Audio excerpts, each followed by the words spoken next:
দিবস, happy Republic day.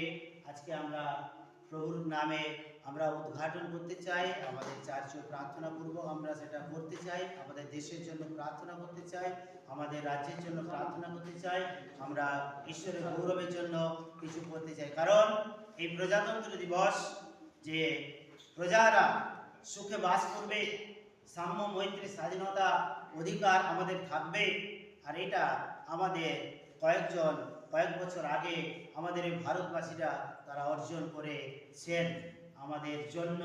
আমরা আজকে সেই সুখ শান্তি ভোগ করছি, আর এর জন্য খ্রিস্ট যিশু তিনি আমাদের জন্য ক্রুশে জীবন দিয়েছেন, তার রক্তকে বলিদান করেছেন আমাদেরকে আত্মায় স্বাধীন করার জন্য।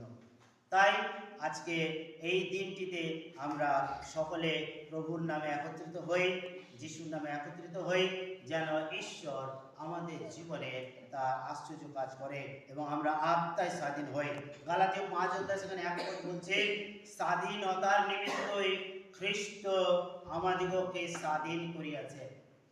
আর সেই স্বাধীন যেন আমরা আত্মায় স্বাধীন হই, আত্মিক জীবনে পরিপূর্ণ হই, আত্মিক জীবনে প্রভুর নামে গৌরব করতে পারি। তাই আসি আমরা প্রার্থনা করি, এবং আজকের এই প্রার্থনা করার আগে আমরা একটা গান গাইব, আর সেই গানটা গেয়ে আমরা প্রার্থনা করব। প্রভু আমাদেরকে আশীর্বাদ করুন। হালেলুয়া। এদিকে হ্যাঁ গানটা শুরু একটা গান